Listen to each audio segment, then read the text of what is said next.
Sorry, actually, there was some problem with the net connection. It dropped. Now you can hear me, see my screen? We can't see your screen, but we can hear you. Screen is visible now? Yes. Okay. So we were on this page, right? We just created our first tab. Okay. So this way is now inside this tab panel, you can create multiple tabs. Okay. So we have to understand the structure. See, inside a tab panel, you can put multiple tabs. So like one is for details, and you can create one more tab for you can have another tab for contacts. Okay, and you can also define the width of the tab. So there's something called label width. You can make it like 200. There's an attribute called label width, which allows you to increase the width of the tab or decrease the width of the tab as per your requirement. Okay. Now inside the tab, when this tab component starts and it ends, within that you have to put what do you want to show in that tab. So here I want to show the details, so I just put a detail component. I say related list equals false, title equals false. Inside this I would put related list. Which related list are we talking about? List of contacts.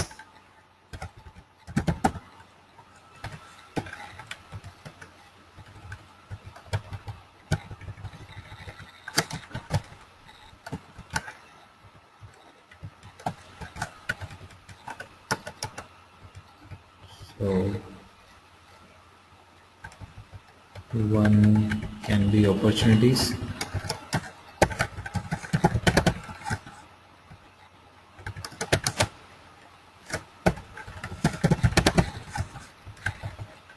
One can be cases.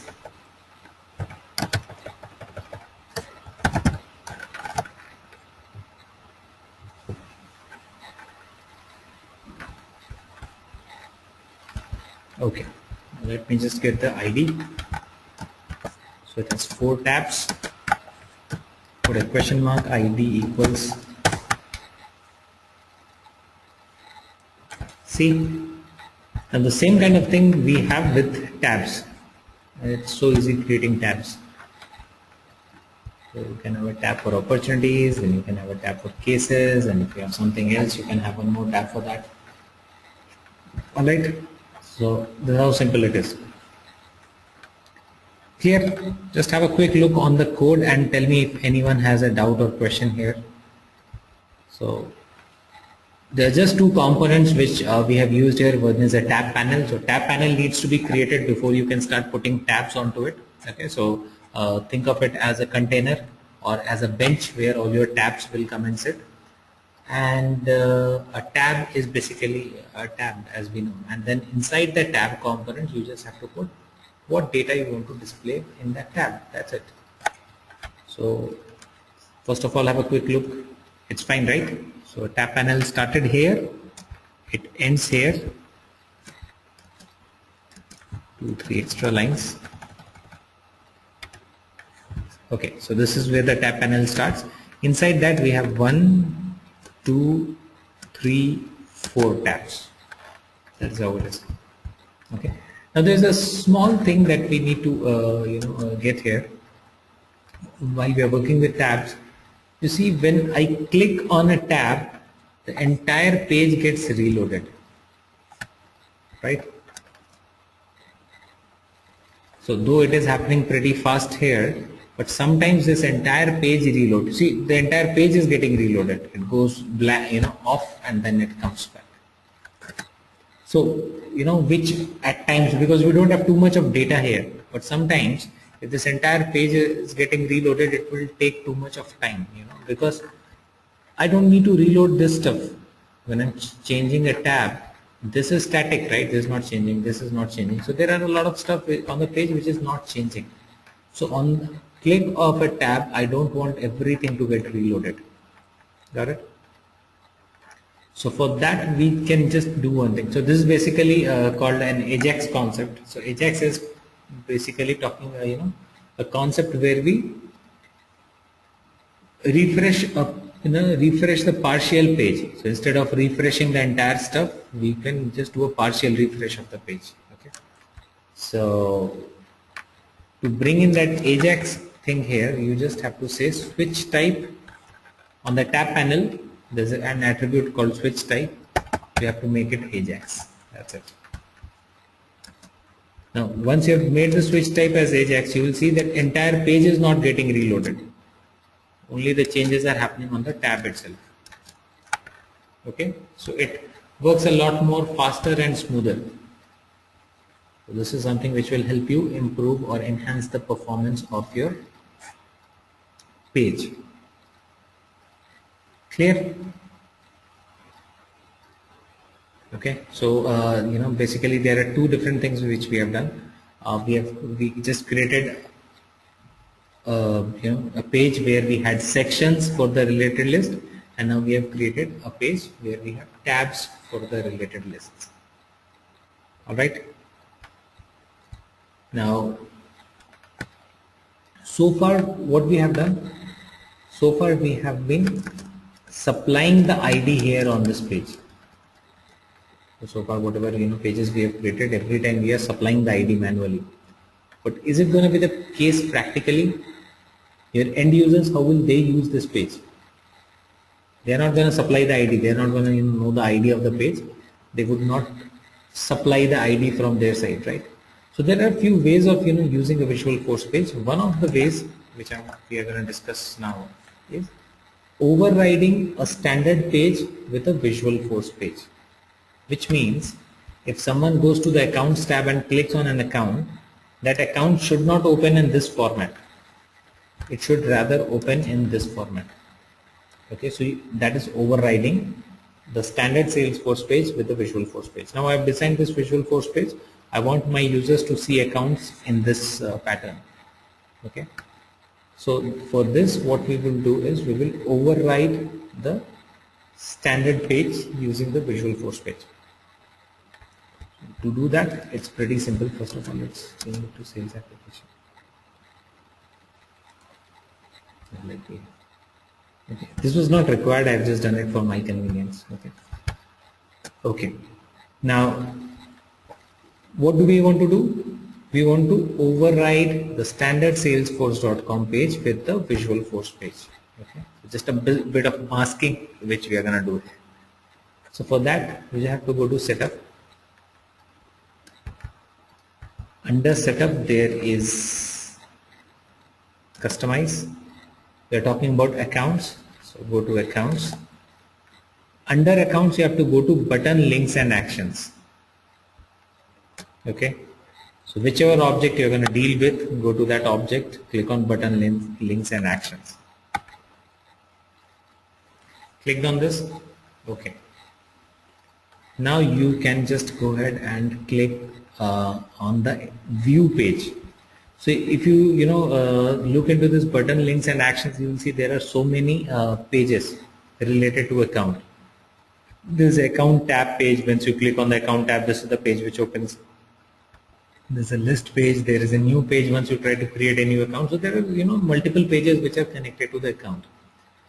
View page is the one which basically displays the details of the record. This is the one that I want to replace. So currently there is a standard Salesforce.com page available for that view page, which I want to remove or replace using my Visualforce page. So I'll just go to edit.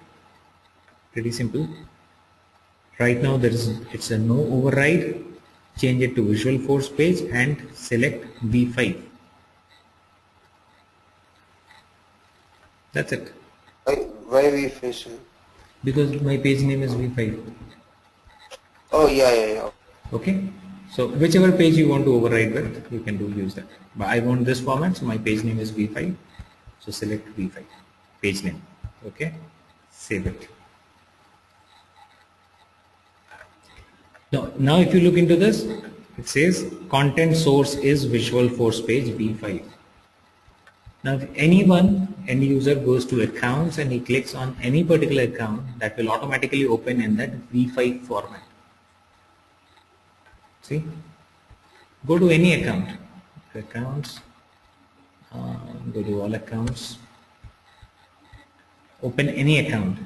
So now what you have done, you have made this Visualforce page as the default page for account. So anyone opens any account, that opens automatically. So now the end user does not need to supply the ID. That is the concept here. Got it? So every time we cannot keep on supplying the ID, right? Why we are supplying ID while designing the page? Just for the testing purpose. Why we supply ID manually here? For testing purpose, so that we can understand whether our page looks fine or it is displaying the correct data or not. But definitely practically that is not how people are going to use it, right?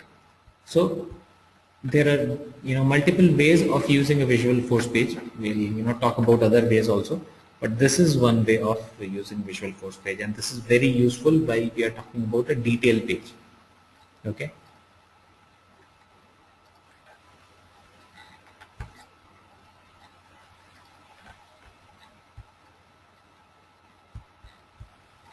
Clear? Please let me know if you have any questions or doubts here. Alright. So if you do not have any question, I would just give you a small activity to work on. So far, whatever pages we have designed, these are all what do you say, read-only pages. Okay. So these are the pages where we are just viewing the data. We are not entering the data. We have not done any input or stuff like that. Okay. So I just want you guys to work on a small activity. Whatever pages we have designed so far, from V1 to V5, try to design all those pages for any two other objects. Okay. So maybe contact and opportunities, campaigns or leads, whatever. Take two objects. So these kind of pages, I've done it most of them for accounts. I think one we have done for opportunity as well. So try to replicate the same kind of page for any two objects. Okay. So that's going to be an assignment or activity for you all. Do it today, tomorrow, day after tomorrow, but try to do that, because that will help you understand. So this is one part of Visualforce which we have done. So read-only pages we have already designed. Now the next that we are going to do is the form component on the page, which allows you to input the data from your site. Okay. I think someone was asking a question last session, that can we input the data from our site. So the next what we're going to talk about is how do we input the data from our site. So this is just one part of it. So it would be good if you try to design those kind of pages. Now once you have done this overriding of the Visualforce page, you have remove the standard page. Now if you want to bring back or restore the standard page again, you don't want this Visualforce page anymore, then what should you do? Again, go back to the same setup. Let me show you the process once again. So go to setup, customize, accounts, and then go to buttons, links and actions, and then go to edit. Now it's Visualforce page. Just want to restore it. Click on edit and make it no override. Click on save. That's it.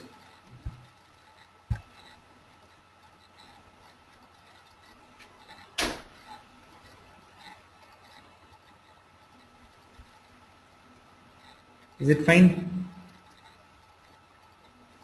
Please let me know if you have any questions or doubts here. No doubt like that. You're good? So you asked us to replicate the same for two other objects, and Any two other objects of your choice, yeah. Try to do and what that. else? That is all right. That's it, yeah. So first of all, try to do these all with accounts so that you don't get too much confused. Secondly, try to do the same thing for any two other objects. That will help you a lot in understanding how to bring the field names and stuff like that. Okay, no problem. Yeah, sure. Okay, yeah. I just see a question from Ravali. Ravali, it will be reflected no matter which app you are into, but that will not affect. Okay. Okay.